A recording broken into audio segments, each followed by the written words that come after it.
Okay, let's try and get this started. I hope that people would be able to hear me. I will just do a quick check.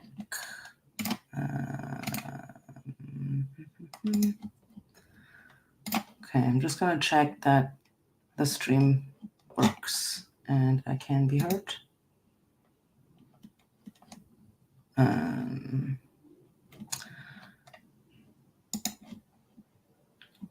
Okay, seems to work. All right, so let's start. So hi everyone, my name is Lian and I am a developer advocate with Loft Labs. And I used to be a developer, used to be a software engineer, but I'm not anymore and I don't get to code a lot during the day. So Advent of Code is one of the cool, the times in the year when I actively make some time and just like try to exercise the coding muscles. So just like make sure they don't atrophy over time. It's like it's one thing to understand how technology works in general and how to, like design software and how to like architect software. But then there's also always the level of actually writing it and remembering kind of like how to do things that I think is really important. It's also super fun. So yeah, I am doing Advent of Code normally on the same day that the exercises come out, if I can find the time. But now for this stream, I am a couple of days late, which is totally fine because I don't really care that much about the placing in the leaderboard. I'm not that not good enough anyway. And so also, with all the controversy about the AI bots, I don't think there's like there would have been any chance for me anyway. So yeah, the way that I want to do this is I'm going to put aside an hour. I said a daily live stream, so I'm going to put aside an hour a day unless I have something better to do because it is 7 p.m. and then sometimes, namely on weekends, I sometimes go out, so I might not stream on those days. But what I'm going to do is I'm going to set a time of like about 1 hour, maybe 2 hours if I'm like super into it. And I'm just going to try and see how far I can get. And then I'm going to stop it after, 1 or 2 hours and we can just continue, pick up next time. I don't think it really matters whether I'm like exactly always at 1 day behind or 2 days behind. I think it's just more about like, as I said, just exercising the old coding muscles and hoping that, you don't forget everything. So yeah, that's that. The other thing is that's always a pretty important and difficult decision for me to make is like which language should I use. So my stack, I would say that as a software engineer, the languages that I wrote the most production code with probably ranks like JavaScript, PHP, Java, C#. With C# is like I worked with that for like a month. So I know that a lot of people, I saw that tweet by Wassel, so the guy who actually came up with Advent of Code. And I think he did a poll on Twitter about, like what kind of languages people are using. And if I remember correctly, it came out to like this one. Experience dev familiar language. All right, I'm not sharing my screen so you can't see it. So this is the tweet. And it does, I feel like it makes a lot of sense because you want to maybe focus on the exercise and not necessarily, spend too much time kind of trying to figure out the language. So I will also use a language that I am somewhat familiar with. I'm probably going to use Python. That's the language that I've used so far to solve the 3 days that I've done so far, because I really liked Python list expressions, and I don't get to write a lot of Python. So while I was a software engineer, I used it. I maintained some stuff with it, but barely. So yeah, I'm going to do Python until I feel like I hit a snag and I don't know how to continue, and then I might switch to JavaScript. Probably not going to go to PHP. A friend of mine, Charlotte, she does a different language every day, which I think is super amazing. But then I would probably not make it up after like past day 5 or something if I did that. So that's a bit too ambitious for me. All right, so I think that's all to say for now. So let's just jump right into Advent of Code. So you can go to, if you want to follow along, maybe, I don't know, if you haven't heard yet, it's so it's an Advent calendar, and every day you get a new kind of exercise, exciting puzzle to solve, and you can solve it with any kind of language you want. You get an input and you have to provide the correct output, and everyone gets a different input, by the way. So if you're signing up, you will get different input parameters than me. And every day you get 2 stars. I think it's probably in the first day, it probably explains that rule. So let's just go and read the first exercise. So day 1, calorie counting. Santa's reindeer typically eat regular reindeer food, but they need a lot of magical energy to deliver presents on Christmas. For that, their favorite snack is a special type of star fruit that only grows deep in the jungle. The elves have brought you on the annual expedition to the grove where the fruit grows. To supply enough magical energy, the expedition needs to retrieve a minimum of 50 stars by December 25th. So minimum, I don't know if you can get more than 2 stars a day, but we'll see. Although the elves assure you that the grove has plenty of fruit, you decide to grab any fruit you see along the way just in case. Collect stars by adding puzzles. 2 puzzles will be made available on each day in the Advent calendar. The second puzzle is unlocked when you complete the first. Each puzzle grants 1 star. Good luck. So you can only solve the second part of the puzzle if you've solved the first one. The jungle must be too overgrown and difficult to navigate in vehicles or access from the air. The elves' expedition traditionally goes on foot. As your boat approaches land, the elves begin taking inventory of their supplies. Okay, this is already the first part was the rules, right? And now we start with the first exercise. One important consideration is food, in particular the number of calories each elf is carrying. That's your puzzle input. The elves take turns writing down the number of calories contained by the various meals, snacks, rations, etc. that they've brought with them, 1 item per line. Each elf separates their own inventory from the previous elf's inventory, if any, by a blank line. For example, suppose the elves finish writing their items' calories and end up with the following list.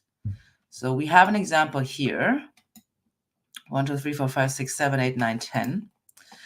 This list represents the calories of the food carried by 5 elves.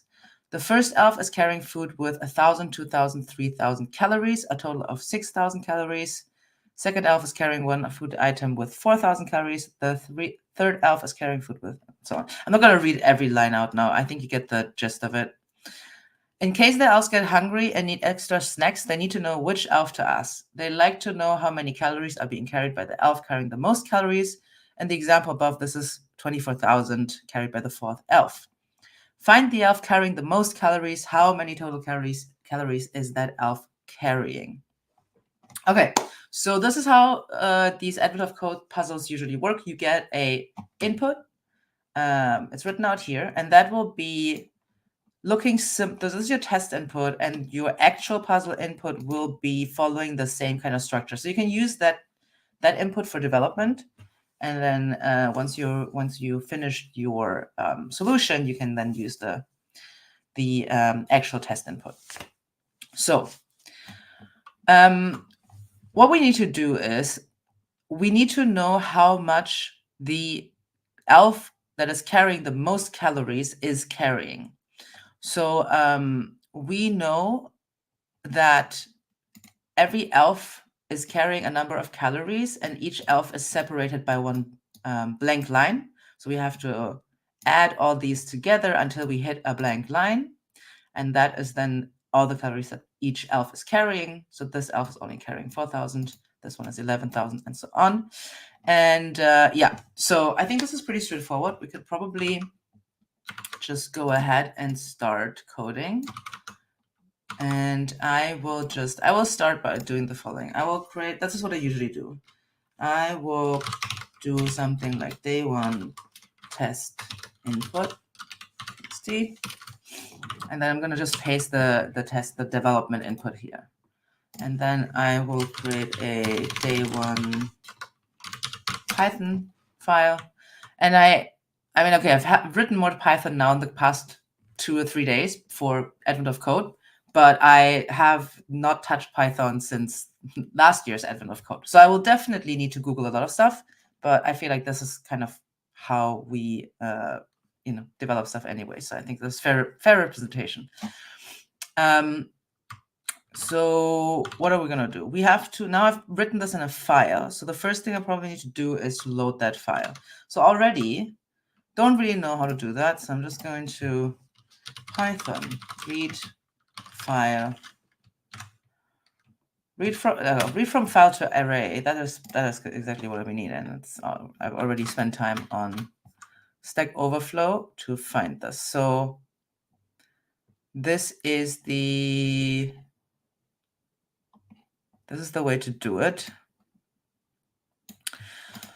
So we do this in this kind of loop where it's not really a loop. It's basically we open the file and then we read each line of the file, and then we can write it into this list over here. And you can technically also just do something like this, where you just you open a file like this, but you need to remember to close it in the end.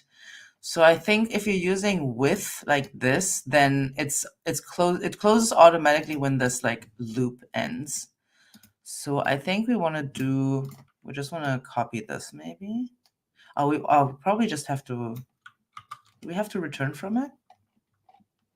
Okay, let's maybe look at something that's not Stack Overflow. This one's a bit better. So yeah, what's from file? What's A is array, and that's from. This is an interesting.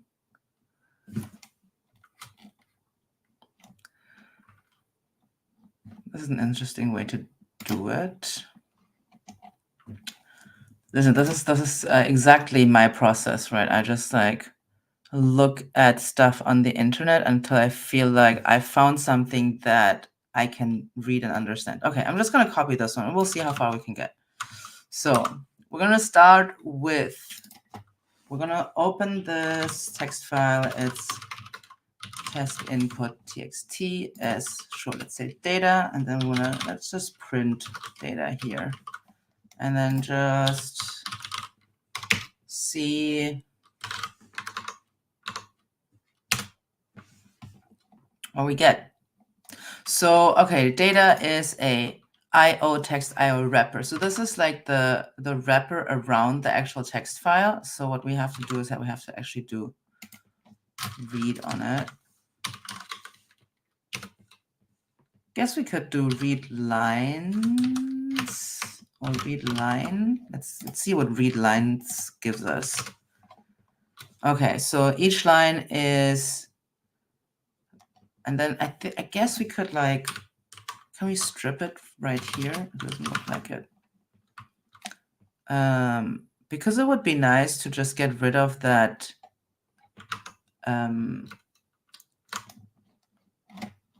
that \n at the end. Sorry, I'm just gonna cheat a little bit and look at my other solution just so I know what I did there.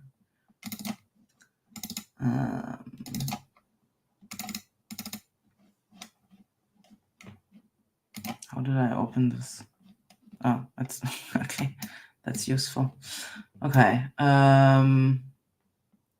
Yeah, it's read lines and then, and then you have to strip each line individually. Okay. So we can do, so if we just do read lines, we get all these lines here, and then for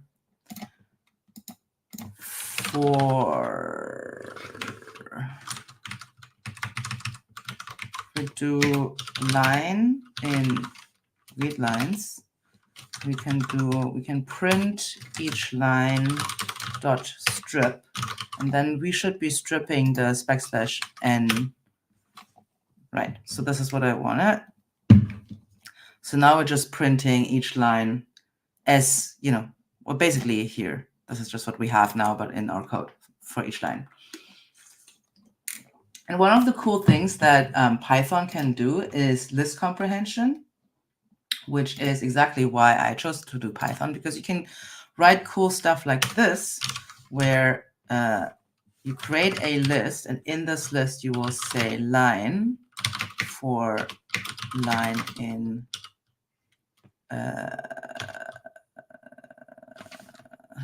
we want to do this outside.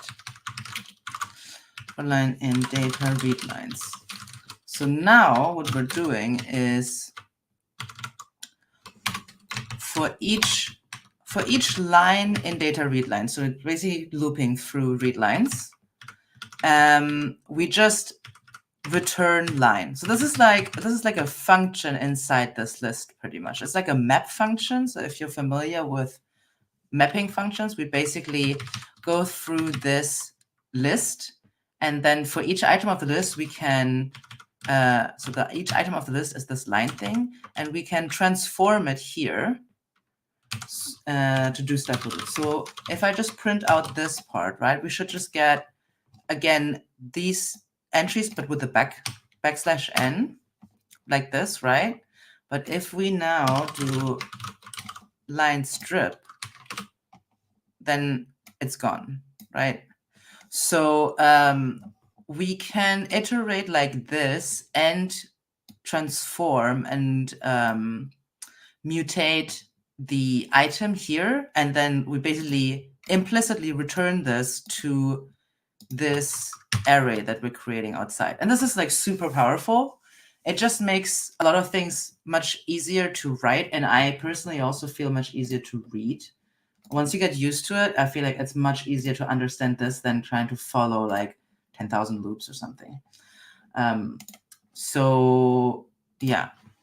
So now we have this list, which is pretty much just this list. So all we've done now is just load this list. So I'm gonna assign this to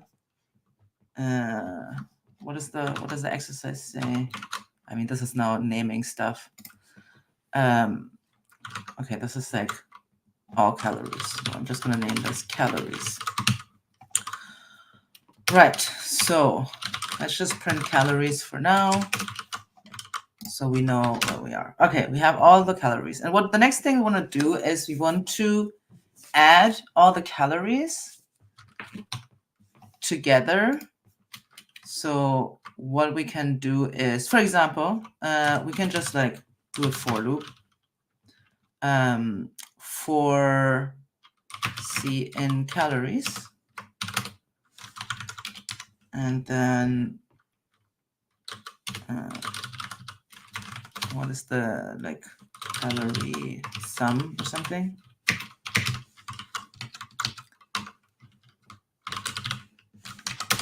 You just add C. So this operator basically means add calorie C to calorie sum and then assign the result to calorie sum. So it's just a shorthand for this, pretty much, right? And so we're just adding the new calories to calorie sum, and then I don't know, let's just print calorie sum. And I know that this is not the correct answer, but let's just do one thing at a time. Okay, let's just see what happens. All right, now we are getting an error, which is unsupported operand type. One is integer and one is string. So the integer is calorie sum, and C is a string here. So there are some languages that can automatically do cast if they see that it's castable, but in Python you have to do it manually. So one way to do it is just to call int the function and pass in the string, and it will cast it into an integer. Unless it doesn't work because it's an invalid literal for int.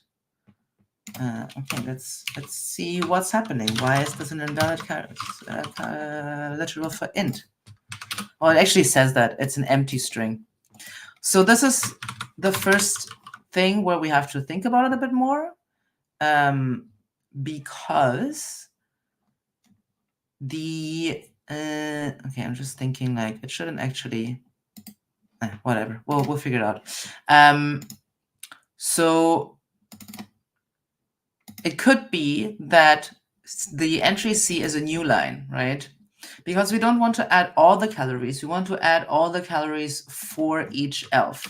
So right now, calorie sum is just one number, but what we actually need is a list of numbers where ELF1, ELF1's calories, and then we have ELF2, second ELF's calories, and then third ELF's calories, right? That's probably a better way to store our data here, to calculate with it. So one way we could do it, this is how I did it. Instead of having just one number, we have a list of numbers like right here, right? And what we could do is we add these numbers to the last number in the list. So the first three numbers, it's 1,000, 2,000, 3,000, right? So we add 1,000 to this one, then we add 2,000, so we get 3,000, and then we add 3,000 and we get 6,000. I think that's, yeah. And then, so after the third loop, we will have 6,000. Then we have a new line. And then what we want to do then is basically add a new number, right? We start with 0, and then that's the fourth line, which is a new line. And then with the fifth line, we basically want to add 4,000 here. And then with the sixth line, we have another 0 again, and so on. So this would be the way, it's kind of like the naive approach, which is always my approach. So this is how I would do it. So what I would do here, so this works fine, probably, more or less, until I get to the point where C is a new line. So let's do if C equals empty. Well, it's not a new line now, it's just an empty string. So if C is an empty string, instead of doing this here, instead,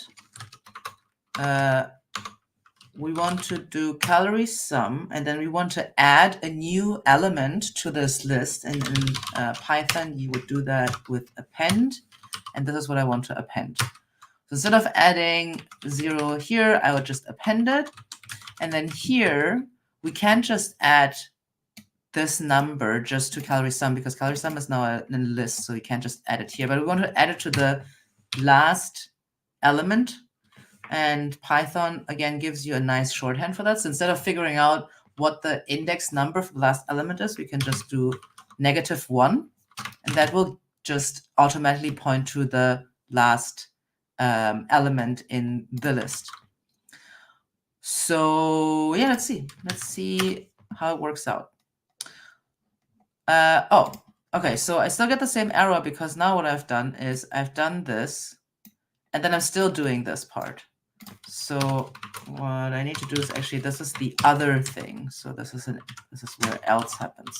So either if there's a new line, I just append a 0, and then if it's not a new line, I will add the number that is in this line to the last entry in this list.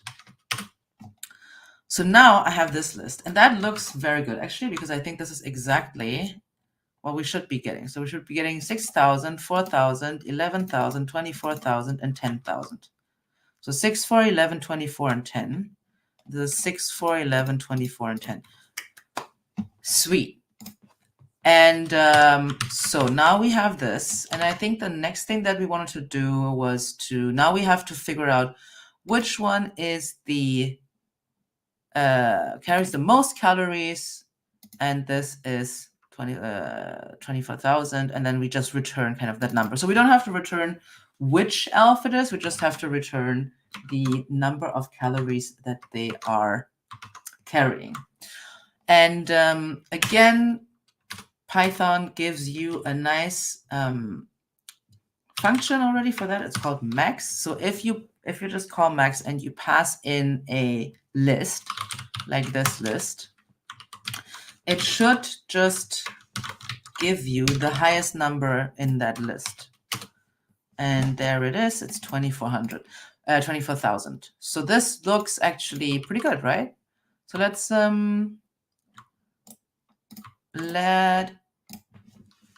create a new file. Day one input txt. Okay, getting spam already.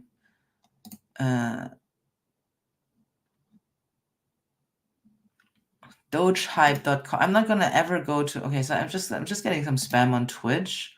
This fantastic message here. Go to Dogehype.com. Like, no. I'm okay. Thank you, dear bot. All right. So I will now take the actual test puzzle input, which is this. So this is quite a long input usually. Right. It also includes a couple of edge cases, so you ideally have built your code in a way that accounts for those. If not, we will find out. So now I'm going to day one, and instead of test input, I'm just going to put in input.txt. I'm going to execute the code, and this is my result. And then I have to just feed that into... Please, please, please, please. Yes! That is the right answer. Woo! Okay. Let's have some delicious water as a little treat. Cool. So now we've done part one. We can now do part two. And part two, usually, how it works is you have the same input. So you're using the exact same input here, but you probably have to do different things with it. So I usually will create like two functions. One is for the first part and one is for the second part.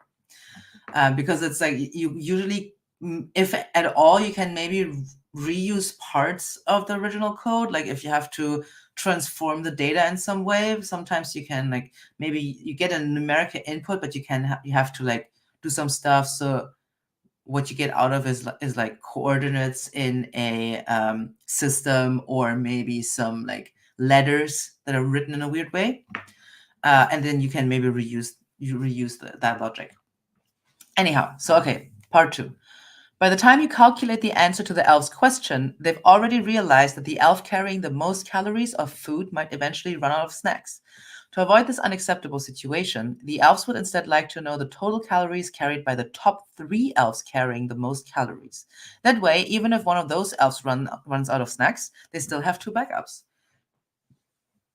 The elves could probably do with a better distribution system, I would say.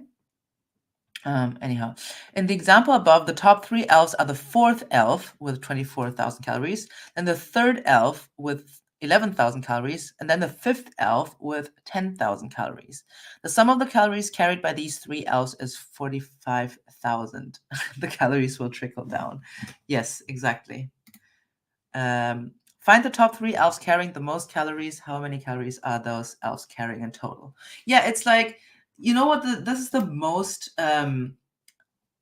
unreasonable or like unrealistic thing is that the elves who have the most calories, also they have to carry them themselves, so they actually work the hardest for their calories. That is already super unrealistic, right? It's some kind of like communist utopia. But then again, it is the North Pole.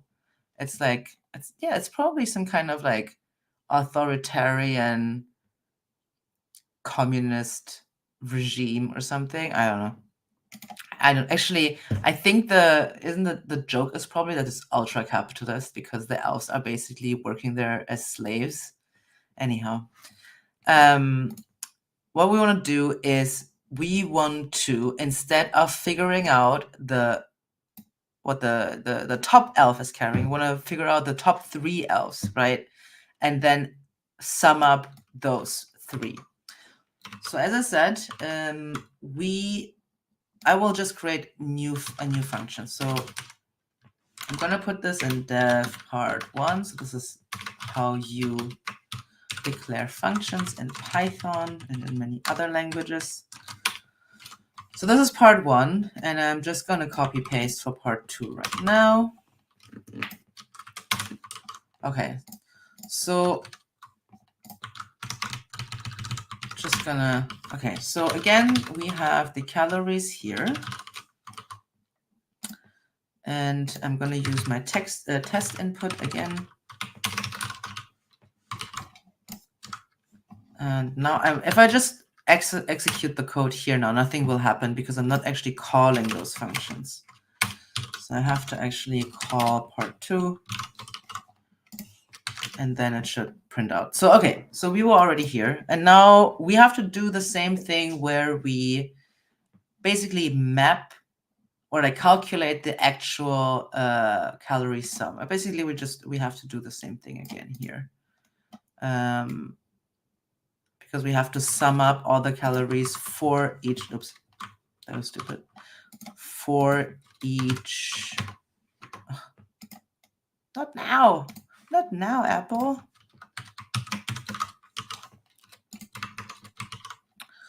For each of the elves. So we want to end up again with, okay. So we're just not doing the max here, right? What we need is a max 3 or something like that. Right, so now we have to find the top 3 here and sum it all together. And one of the ways that you could do it is you could do max and then just remove the max and then just do it 3 times. You know, you could just do like this. Again, this is the naive approach. So you could do for I in 0 until 3, which we can do like this. So range just means give me all the numbers between 0 by default. You can also pass in a different lower number if you want to. But if you write it like this, it's a list of basically 0 to 3. And that just makes it faster than I could also write like 0, 1, 2, 3, for example. Or like it would be 0, 1, 2. Because it's excluding the highest number, including the lowest number, excluding the highest number. So this is the same as range 3. So I could do this, and I could then get the max, right? And then I would put this in, I don't know. Not good. I'm really not good at naming these things. So I could do like result, add this, and then just remove it from that list again, which you can do with, I think, remove. I think if you just use remove. So I'm gonna first write it somewhere here. Oh, we don't have to, but then we don't have to do over this because I'm guessing Max internally will also do something like a loop. And then we don't have to loop twice. I mean, it's like, it's super, at this point, there's not a lot of data, so it's kind of negligible, but yeah, why not? Let's just do it right. And then we remove this, and then when we go through this loop the second time, we should not get 24,000 again, right? That's the idea. So at the end, let's print calorie sum here within the loop, so we can see that every time when it's done, it should remove one of the entries. And then we want to print the result because that's what we want to get at the end. So I'm going to print calorie sum here before we remove it. And then let's see. Max cannot access local variable max where it is not associated with a value. Oh, yeah, I shouldn't. I should not be overriding the function that I'm literally calling. That is stupid. Well, not stupid, that is just kind of weird. Okay, so yeah, we can see that after the first iteration, we removed 24,000, and then we removed 11,000, and then we removed 10,000, and we get 45,000, which is exactly what we want. Hey, Marino, what are you doing here? Just learning some coding. Awesome. So how many of those elves coding total? 45,000. We got the right result here, and we could just, go and input this. But before we do that, I would actually like to suggest a better way to do this. So instead of looping through the entire thing and then removing one entry, it makes sense if you need to know which position the max has. But if you don't need to know the position, another way that we could do is we just sort the array. We just sort it by size, and then we just take the top 3, right? And then we don't have to do this. So I'm not quite sure if it's sort. No, we have to call it on the array, I think. So sort. And then, it doesn't matter which direction it sorts, because we can either take the last 3 or the first 3, but let's just see. It will sort, it will sort from small to big. So what we want is basically we want to slice this array now. And the way that we can slice in Python, which again is a super cool thing, is we take the first index we want to slice off, and then we want to take the last index we want to stop slicing. So in this case, we would want to slice 0, 1, 2, index 2. That's the third entry here. And we want to slice it up until the end, 0, 1, 2, 3, 4. And then if we do this, that should give us an array that has these last 3 entries.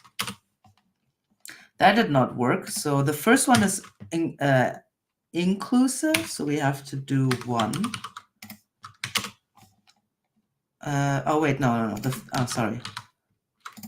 The last one is exclusive. So we have to do the first. That's how I remember, because almost all these like slicing functions and almost all languages are the same way. It's start inclusive, stop exclusive. That's how I remember. It's like start to be inclusive and stop to being exclusive, because the start index is included and the stop index is excluded. So 0, 1, 2 is included, and 2, 3, 4, 5 would be the next one. That is actually excluded. So it's 2 to 5. And also what we can do in Python, if this is the last one, we don't have to do it. We can just remove it, and it will just stop with the last one. It will just slice until the array ends. So we get the same result here. So this is the result. And then now we just need to sum up the top 3, right? So we can just like put a sum around here. And then if we print it, we get the same result. Yes, refer to the off by 1 above, which that joke is probably one of the oldest programming jokes I've ever heard. But yeah, that is always what it is. Every single time when you have something that's just like, oh, I've just looped through this once more, you get like some kind of weird null pointer exceptions or something. It's almost always because you're just off by 1 for some reason. So I'm fairly happy with this. So I'm going to now try this with the actual input. And this is a big number. Is that the right number? Let's see. No, that's not the right. The answer is too high. Okay. Yeah, that seemed a bit off, right? Okay, let's see what we have here. So calorie sum. This is now sorted. Let's just see what we got here. I mean, that looks like an okay number. I don't think it has ever happened to me that I already had the wrong thing on day 1. What if your other array has more than 5 elements? Oh, because I wanted to fix. I didn't do that. Good point. Because I just put 2 there. So yeah, what we wanted was the last 3, and now I'm thinking maybe it's better, because if we let's do the test input again. So if we go from smallest to biggest, and we want the 3 biggest. What we have to do is we always have to calculate where the starting index is by the length of the array. So it would actually be nicer if we reverse the order, because then we always know we just want the top 3. That would be just save us a step. So instead of sort, is there a sort reverse or something, or like there's a reverse? Well, we probably have to sort first and then reverse, because I think reverse just reverses the order of the elements. So let's do a sort and then do a reverse. I actually don't know if chaining works like this, but again, we will find out, I guess. No, it will probably not. That's too bad. Okay. Okay, so we sort first and then we reverse, and then let's see. It just says none.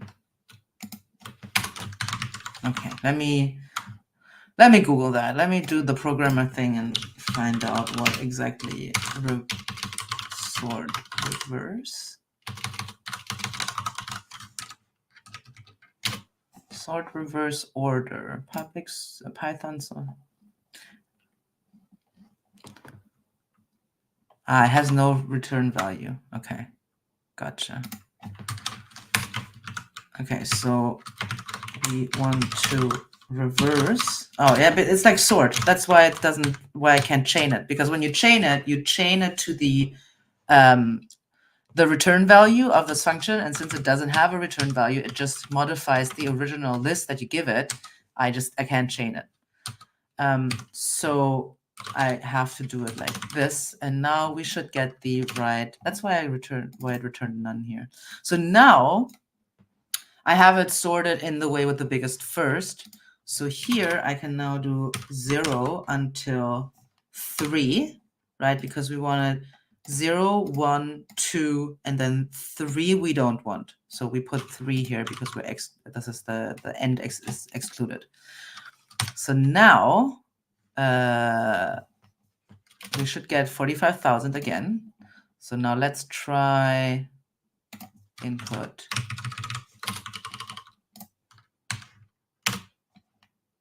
So this is now the result that we got this time. Let's see if this is... It's definitely not the thing that I guessed before. Woo! Okay. Sort has reverse true as named parameter, though. Yeah, that is true. Okay, let me fix that and then reverse. And then someone else had a different suggestion, which I definitely want to hear. Okay, so we're getting the same result here. That is good. Okay, so Rami, Arham. Yes, you can definitely suggest an alternative to reversing the array. I'm open to listen. I am super happy to discuss what are better solutions for this. I know PyMaster definitely is always interested in the solution to this. The first thing I'm going to do, though, is while you are typing out your suggestion, I'm going to commit and push this to my public GitHub repository. So this is my usual Git workflow. I just add everything because I know that there's nothing like secret here, and then I will commit day 1 solution, and then I will push origin head. So I just push everything to head. And if you want to check out the repository, you can find it on my GitHub, Leon Makes Things, and it's AOC 2022. So I'm going to put it into some banner or something. Okay, so Rami, you can use calories sum -3. Oh, yeah. Wait, you can, to get just the last 3 elements. Oh, yeah, so if I don't reverse it, I could just, that is so true, because yeah, as I said, in Python you can do -1 to get the last one, but you can also do -3 to get the last 3. That is 100% true. Ah, okay. I just don't want to you can backseat as much as that. Line 21 trick used again. Yeah. I mean, like, this is, I really like that about Python, right? You can do so many awesome things with lists, and it not only is it super useful, but it also reads well, right? It makes sense. I mean, obviously you have to know that you can do this like -3 index thing, but once you know it, it's like you immediately understand what it's doing. And I really enjoy that about Python, because like there's other languages that are also super powerful. Like, let's say R is a really good language for manipulating data, but I have like trouble understanding R code sometimes. So yeah, I as long as I can, as long as it doesn't go beyond my Python skills, I will just try and keep using Python. So for the copy pasters. Yes, exactly. Thank you for sharing in the chat for the copy pasters. Don't forget the colon though. Yes, cool. So another thing that, we've not passed an hour yet, and there are a couple of things that we could do to let's say streamline this code a bit more. So because in the next couple of days there's going to be a lot of stuff that you have to redo all the time. So it probably makes sense to just move it out, refactor, and then you're able to reuse. For example, this opening the file and then doing stuff with it, that is something that we're going to have to reuse a lot. So what I'm going to do is I'm going to just put this into a separate file, and I'm going to then return the list. So I'm just going to basically load the file and then just return as is, right? Like this. I'm not going to do any more manipulation of it. So I'm just going to return for the oops. Tell me what's wrong. Can only be used within a function. Yes. I have to call a function here. Read from file. Okay. And then I hope this works. I'm gonna return. No, that should actually work in theory, I think. So let's call this function. We want to call it with calories. So I'm going to assign the result of this function to calories. Let's do one thing after the next. First, we need to import. So we import read. That's fairly straightforward. And then we can use read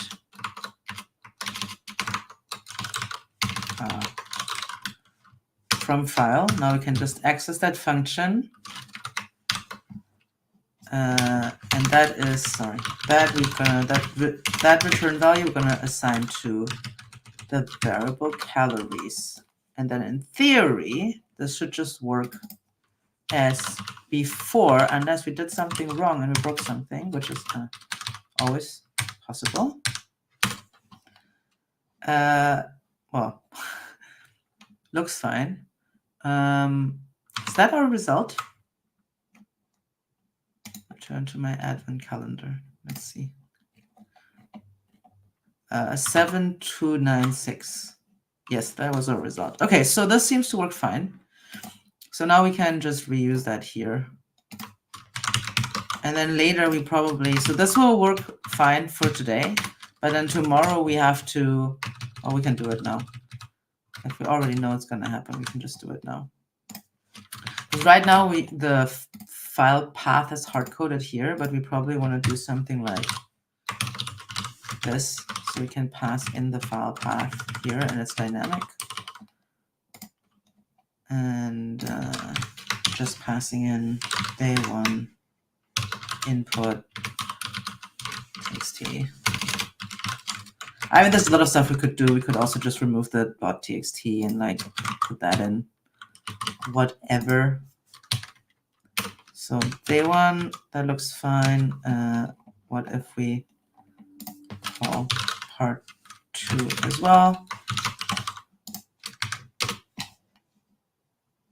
Okay, int object is not iterable. So what did we do? Line 23. Oh, I changed it because we were talking about it, right?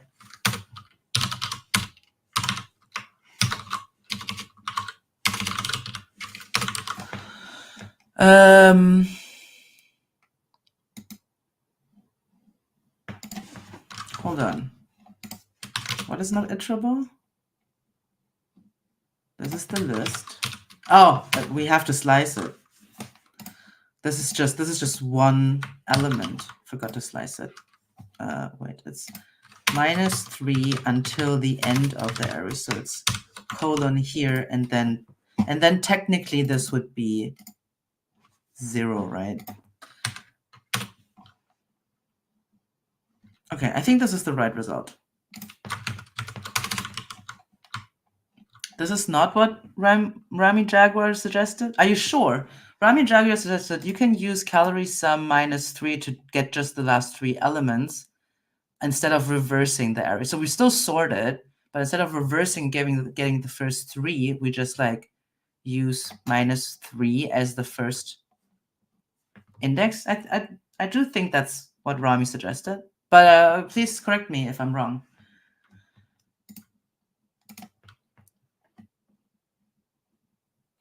Oh, okay. I forgot the column. Okay, yeah, fair enough. I just it's a bit. I'm a bit confused. That's all.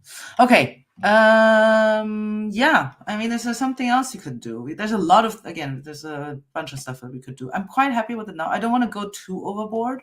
Like for the second day, I'm probably going to introduce some unit tests because I noticed that when I was starting to refactor stuff, that unit tests were so important. Like you already saw that I had to figure out like, oh, was that actually the result? And I had to go back and check the exercise and the result I put in. And if I just write unit tests, I can just always just run the tests and it will just tell me like, yes, the code is still working. It's still doing what it's supposed to do. Or no, you now changed some of the logic and now it's not working. So, I'm not going to go into that right now, but if there's anything else, if anyone's still got a different suggestion, like we can look at, I feel like this looks a bit weird also. I feel like, I mean, yeah, I feel like maybe this could be kind of improved as well, but I'm not quite sure how, because like, okay.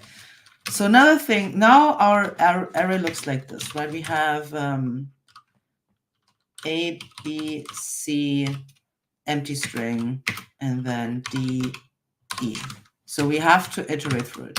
What if our array looked like this? If it was A, B, A, B, C, and then D, E. Because then, if this was how our array looked like, we could just do sum the first one and then sum the second one. And you could do that in this comprehension as well.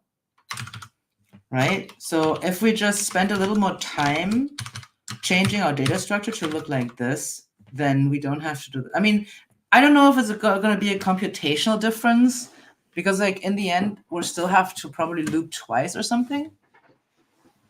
But it's going to look much nicer and be more in line with how we're actually thinking about it, rather than just like looping through it once and trying to get everything done in just one single loop, which is like, this is also a type of optimization, if you will. But I just still feel like it looks very nice. So, okay, how do we do this? How can we do we need to iterate once through this for the new lines, or is there a better way to do this? So Rami says, I did something crazy where I read the entire file as a string, split it on the empty lines, and then split again on new lines so I can get a nested array. That is actually a really good idea. So instead of just like splitting every single line, you're just splitting into like each block and then split again on new line. And then you have the blocks already. So you're already in kind of this structure here. And then you can just like do for each of these, you can just do what you need to do. That's actually a good idea. You could split on something like, yeah. But then you need, if you want to split, you have to split on string, right? So I feel like, yeah, we probably have to go back. And instead of just reading as lines, we just like read as string. Or maybe we just don't read it from a file. Maybe we just add it, we just copy paste the string in here. Well, it's gonna not be nice when you have this like 2,200 lines long file. We probably don't want that in our file like that. So okay, let's do that then. So I'm gonna read from file, and then I'm doing this. So data read lines. Read lines already turned, so you're splitting it yourself. No. Yes, that's what I'm doing. Well, I know read lines returns a list from what it looks like. Let's see. Let's do the test input again. Test input, and I just want part 2. So yeah, it's already split. We already have individual. So maybe we don't want to do read lines. Maybe we just do read. Oh, not here. Here. We just do read. We probably just get one string. I would assume this is. We can check. We can just like call type, and that should give us the type of this. Yeah, it's a string. So if we just have this, I'm just gonna not use this function right now because we decided that we want to do it differently. But in the future, I will probably want to read it by line, so I'm gonna leave that function as is. And instead, I'm going to do, oh, probably need to copy this entire thing now.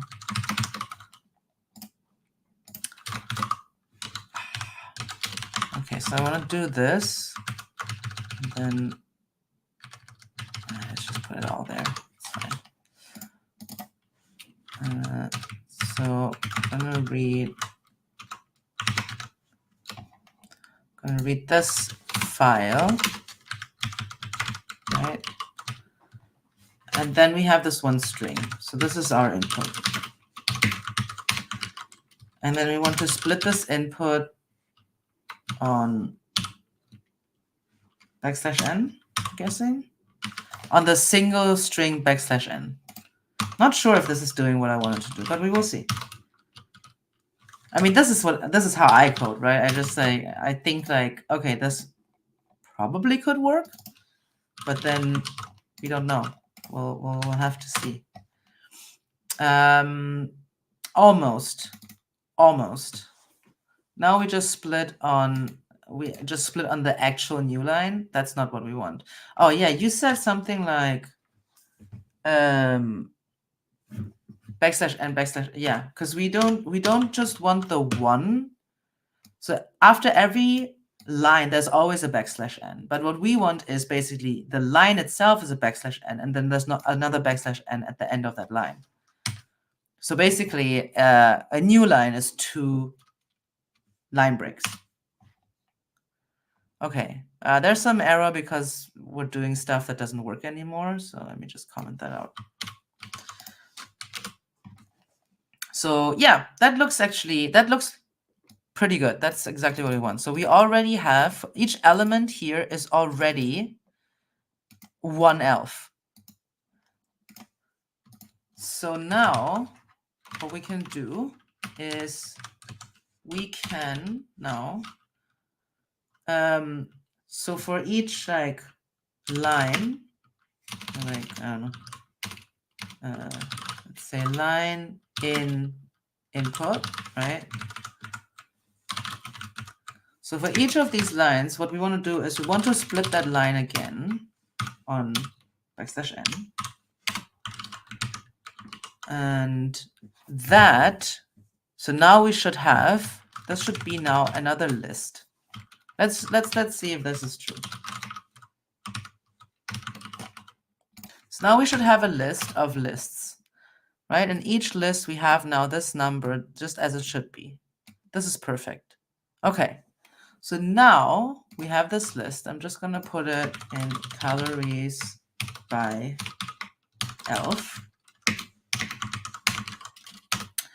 And now we can use that for, let's say, ELF in calories by ELF. So ELF is now each of these sublists. And what we want is we want the sum of all the calories each ELF is carrying for each ELF in this list. I forgot the bracket.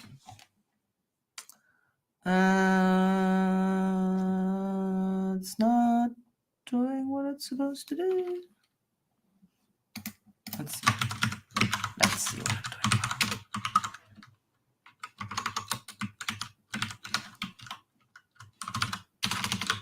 doing. The comment window is blocking the, oh yeah, sorry. I should remove that comment window once in a while. Okay, so now we have, this looks correct. Oh, they are integers. So, okay, so I can't just use, okay, this is going to get a bit exciting. So for each entry of ELF and ELFs, I have to, so ELF is a list of so ELF is like this, right? This is one ELF. So what I need to do now is within this list, I have like a single calorie. So this is an item in ELF. So for each of these items, I have to actually pass to integer. So I first have to cast all the items to integer, and then I can sum it up like so. And that should give me the right solution. Yes, it does. Amazing. So yeah, and now I can do the thing that we said before. We can just like sort and then take the last three, which we do here. And I feel like this, I mean, it's, I don't know. I don't know if it's easier to read, honestly. Like maybe if you think about it long enough. I guess it really depends on like it's not as much experience as it is on like how like your everyday kind of like, do you touch it every day? Is it something that you like your familiarity with it, I guess? Because like if you gave this to me, let's say 2 weeks ago, it would have taken me some time to understand what you're doing here. Now it's better. So print that. That's what I want. Okay. So 45K, and then let's do the regular input and then see if we get the same result again. No. Okay, this is interesting now. Oh, because I have an empty string on the last line. Yeah, that's the problem. So it's 205,831. I think that was the result that I had. Yeah.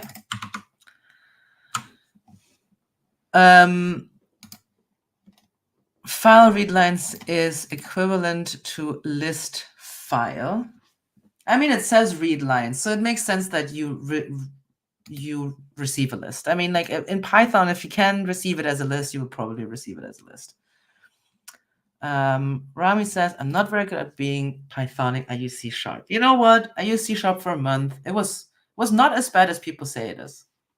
I liked it, actually. I do like languages that are type safe. I do like languages that are somewhat opinionated.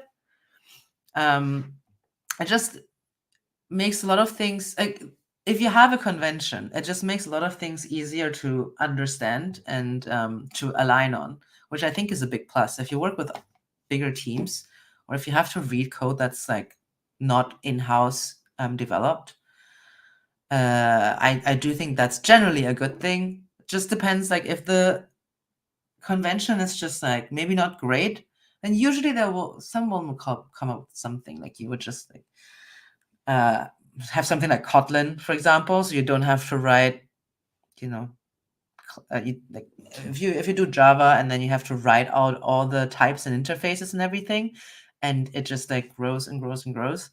That can be really annoying, even though an IDE will probably just autofill most of it for you. But then you use something like Kotlin and it's just like, you don't even have to care about it, which I think makes sense. And that also kind of like gets me to that other topic that, if you want to, we can talk about, which is using AI to solve these exercises. So I tweeted about this earlier, and yeah, I honestly, it's one way to do it, right? Like, nowhere in the rules does it say you have to do it like manually. It's just a solution like any other solution. Like, you possibly are writing some kind of code. You're using your computer technology to solve it. The only difference is that you're not solving each puzzle individually. You're just solving the way to solve these puzzles, right? And that is pretty impressive, I would say. Like, I think it's super exciting. But yeah, I can understand why some people feel like that is not what you're supposed to do. You're supposed to solve each of the puzzles. And I mean, there's an argument for that. I just think it's just not as obvious. I don't think anywhere does it say that this is how you have to do it. I understand that people who work hard get up early in the morning, if you live in Europe like me, and you just to try to get to the leaderboard, and then there's like an AI that solves it in 10 seconds. Like, obviously, if you're competing with machines for basic computational stuff, you're gonna lose. That's why we have machines. Like, they're supposed to do these things for us so that we can focus on the rest. So with that being said, I have I'm paying for GitHub, so I did install GitHub Copilot, and I have turned it off. I tried it a little bit, and I turn it off now. But going forward, I think I will turn it on, because it is actually it's really cool to use. And I mean, you still have to tell it what exactly to do, right? You're not gonna just like, it's not that sophisticated. It's not GPT-3. You can't just like give it the instructions from Advent of Code and it will just like do it for you. You still have to like individually tell it stuff like, like, this is how it works. I hope it just, yeah. Okay, so write a comment, sort calorie sum, and then in ascending order. And then it doesn't work. Why?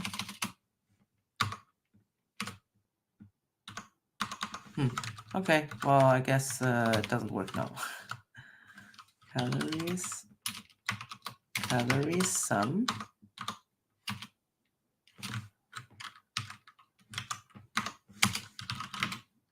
Okay, I'm just gonna do what you tell me to do, but then you have to actually do it. Okay.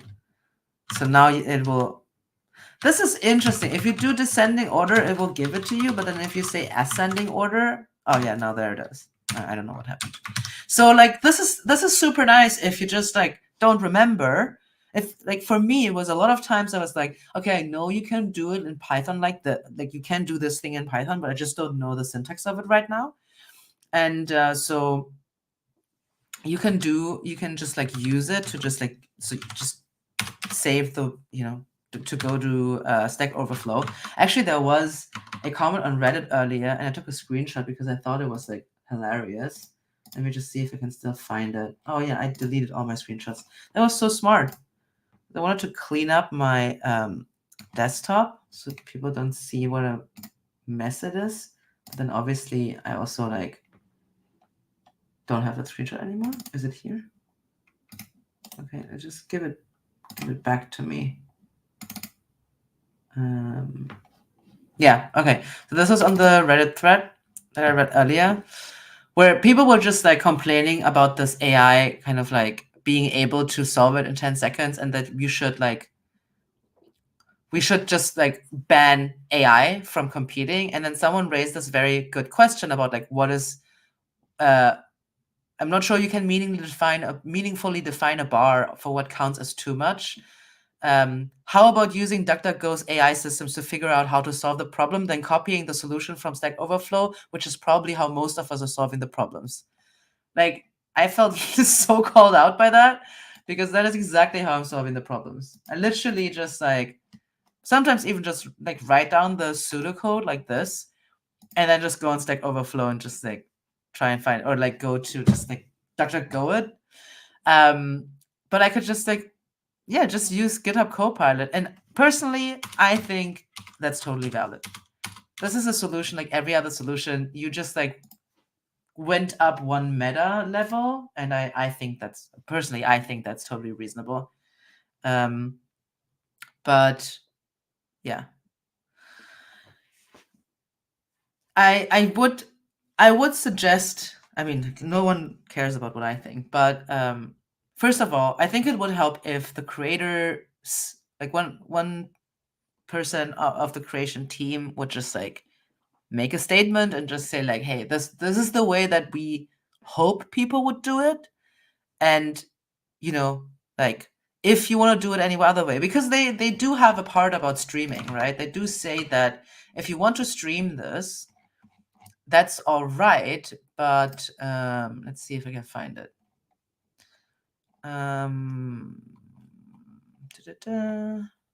Can I stream my solution? Please try to avoid giving away the solution while people are competing. If a puzzle's global daily leaderboard isn't full yet and you're likely to get points, please wait to stream or post your solution until after that leaderboard is full. If you're unlikely to get points or the daily leaderboard is already full for the puzzle you're working on, streaming is fine. So that's what I did, right? I just waited 2 or 3 days, and then just to make sure, I mean, even if I streamed it, the moment that I do it myself, I would still be so far behind that it wouldn't matter for the leaderboard anyway. I'm not like my husband. He gets up at like 6 a.m. to solve it. So they do have opinions about some of these things, right?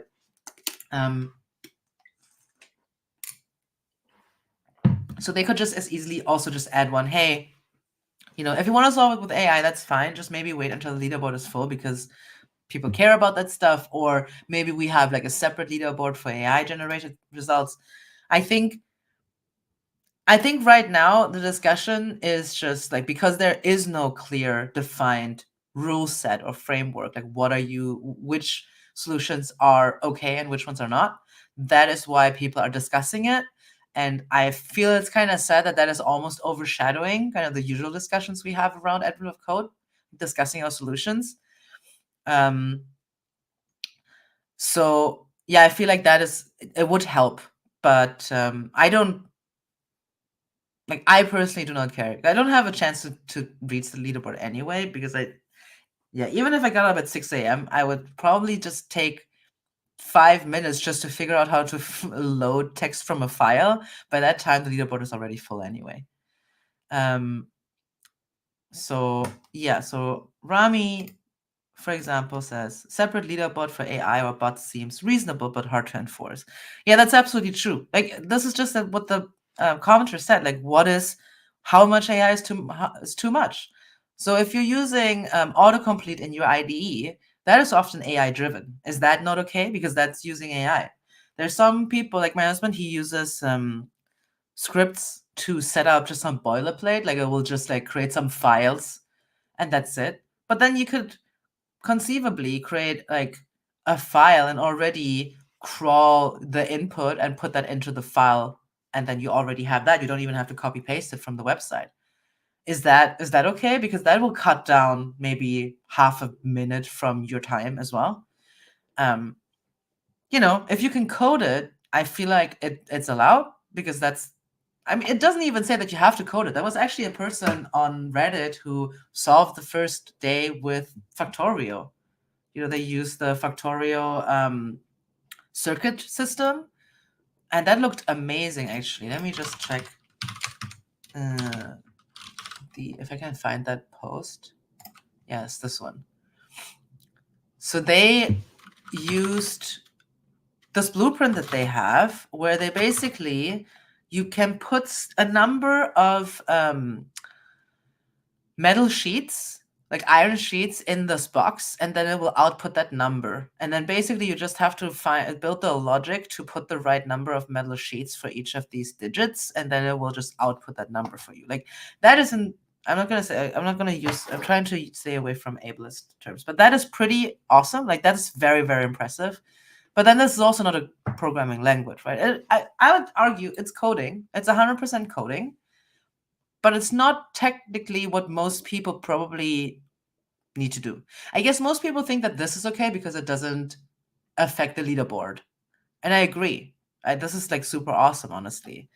But yeah, again, as I said, it's I personally do not mind. So PyMaster is saying, I know people who use their own libs and CLI flags to auto-submit code, etc. Yeah, right. That's whatever. If you want to spend time to do that, why not? Like, I could spend time to do that as well. I just don't care that much. Like for me, Advent of Code is really so to just train my coding muscles and to get better at coding, like just like looking at other people's solutions, because I always go the naive route first. And then often when I get to day, let's say 6, 7, 8, because I'm doing the naive route first, I don't even get to the solution because it's just like I'm just like brute forcing or like naively looping through things.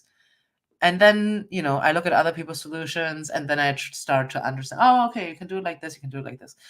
And to me, it doesn't matter how much points I make or whatever. It is a fun addition, but that's not the point of Advent of Code for me. And yeah, I feel like if you are that, hard pressed about it, it does interest me why. It does interest me what is so important to you about the fairness of Advent of Code, because it's not fair, right? Like some people have to get up in the middle of the night to do it. Yeah, it has always not been fair. And that's with these coding exercises, that's just how it is. Like, yeah. Yeah. So just as Rami's saying, some people solve the puzzles on pen and paper. It's supposed to be fun and help you practice and learn. I 100% agree. I think it's like what you get out of it is exactly how you're supposed to do it. Some people, like I said, my friend Charlotte, she does it with a separate language, like a different language every single day. That's obviously much harder than it needs to be, right? But that's like because she wants to like flex a bit, learn more languages, like exercise in multiple languages, and it's just like supposed to be a fun thing. And I think that's exactly the right way that you should look at it. Rami's saying, I think last year I only got to day 8 or 9 before I stopped. I have a year of experience now, so I want to see if I can beat that. Yeah, I think last year I made it to day 16. So the account I'm using right now is not my regular account. That's just like a separate account that I created. And oh.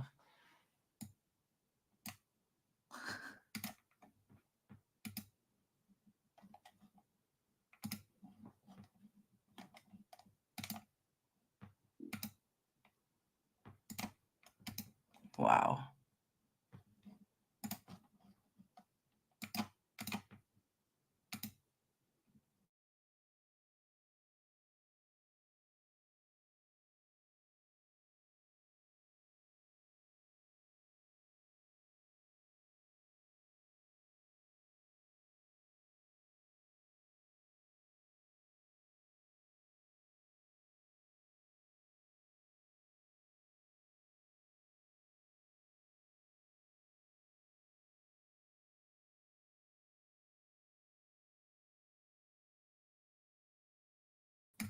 So this was fun.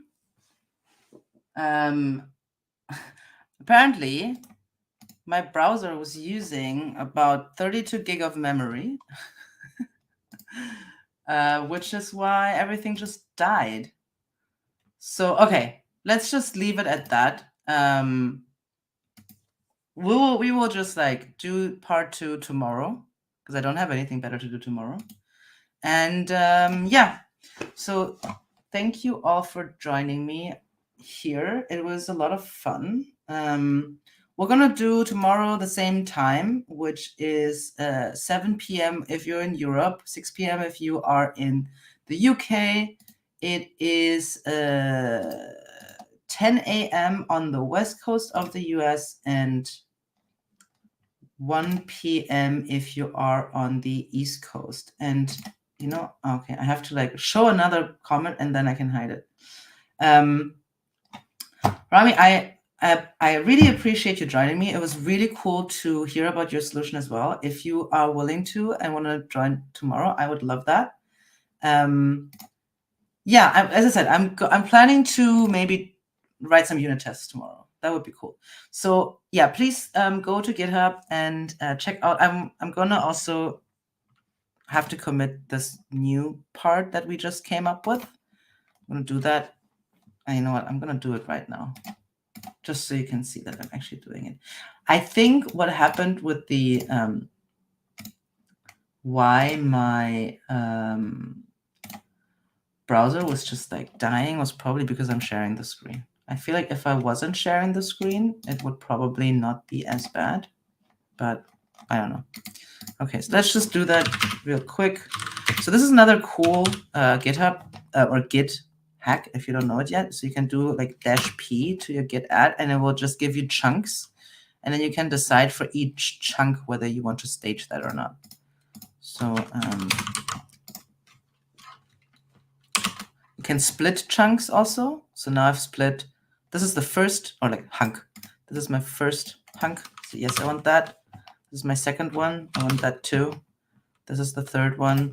Don't want that right now because I fixed that additional stuff. So okay, I want this now.